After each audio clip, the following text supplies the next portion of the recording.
Hey everyone, I'm HarvestBuildDestroy, and this is a channel about RTS games. In this video I'm going to talk about a new RTS game called Loria. Loria is basically a Warcraft II clone with an updated user interface and some Warcraft III influence. If the concept appeals to you, it might just be worth its budget price tag, but there's a pretty significant caveat.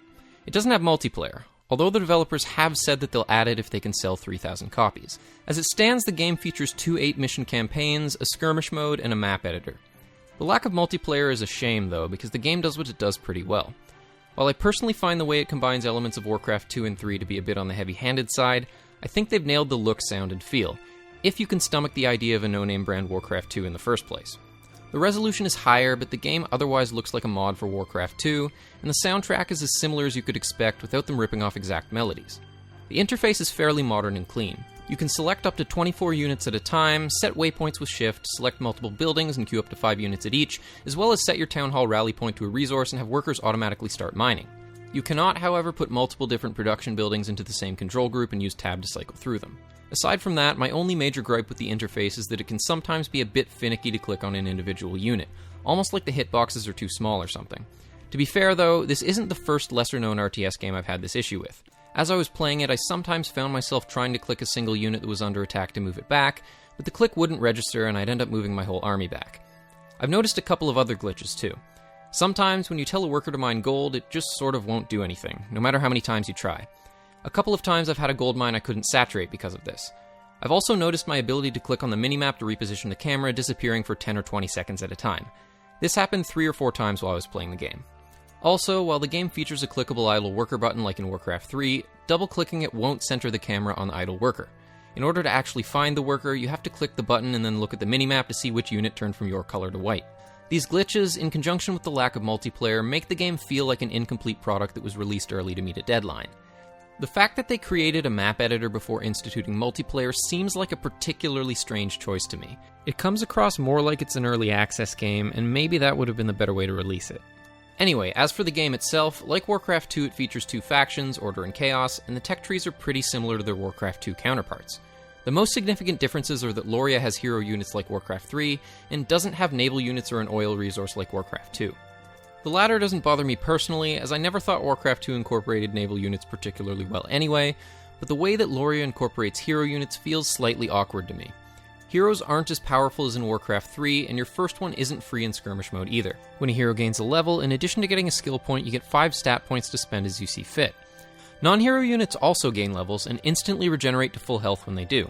This is the only way to heal units at Tier 1. There are creeps on the maps as well as neutral item shops, but there are no player-built item shops and potions only affect your hero. Whatever health your units lose creeping at Tier 1 is health you can't get back aside from normal unit regeneration and gaining levels, which doesn't happen consistently enough to make up for the game's general lack of healing. As for the game's economy, it's much more like Warcraft 3 than 2. It only takes 5 workers to saturate a gold mine, and they return 10 gold or lumber per trip by default. This low rate of gold collection makes a lot of sense in Warcraft 3, but in Loria, where heroes aren't as significant, it kind of just makes your economy something you set up and then forget about until you take a new base. In Warcraft 2, the correct number of peons per gold mine was more like 10 or 15, so military production scaled much more per base. I'm just not a big fan of how small-scale Loria's economy is. Since it's not as much about heroes as Warcraft 3, yet shares its style of economy, it feels like a production-oriented game where you just can't produce that much. You can only support around 2 production structures per gold mine, give or take, based on what units you're making. There's an upkeep mechanic too, although it's not as punishing as the one in Warcraft 3. You enter low upkeep when you go past 70 rather than 50 food, after which point your workers return 8 rather than 7 gold per trip. High upkeep starts after 100 rather than 80 food, and your workers return 5 rather than 4. However, unlike in Warcraft 3, upkeep affects both gold and lumber. Also, for reference, the food limit is 120 compared to 100 in the Frozen Throne. If the developers do add multiplayer to Loria, I think they also need to tweak a few other things if it's to be any good. First of all, towers and consequently tower rushes seem way too good. In addition to just being strong, they build quickly, you can speed build them with multiple workers, and they start firing as soon as they're done. In Warcraft 2, you need to upgrade your towers from a scout tower for them to actually fire, like with the humans in Warcraft 3. Not so in Loria.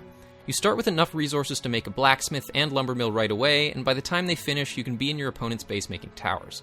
There's also a tower attack upgrade at the lumber mill, and a building health and armor upgrade at the town hall, both at Tier 1. But even ignoring towers, the game still seems like it would be too easily optimized.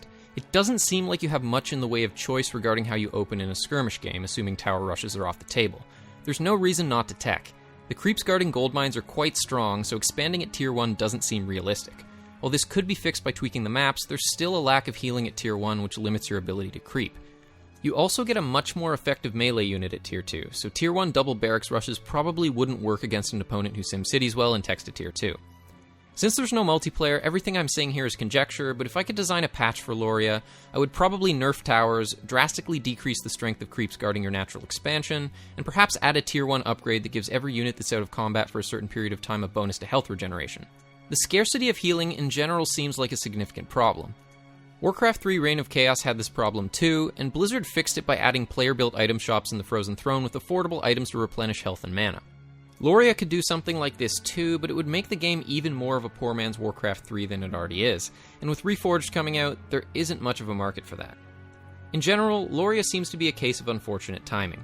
It came out in late November, so the developers presumably didn't know that Reforged was in the works while they were making it.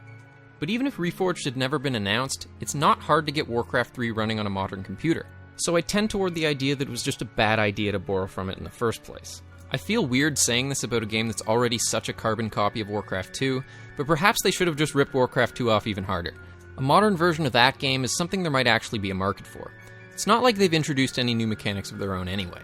But maybe I'm just expecting too much out of a game that's based on the formula of a 1995 RTS. If you've lost your Warcraft 2 discs, or you find its outdated interface unplayable, Loria might be just the pseudo-nostalgia fix you're looking for. Anyway, that's all for this video. Thanks for watching. If you enjoyed it, rate, comment, subscribe, share, and hit the notifications bell. See you soon.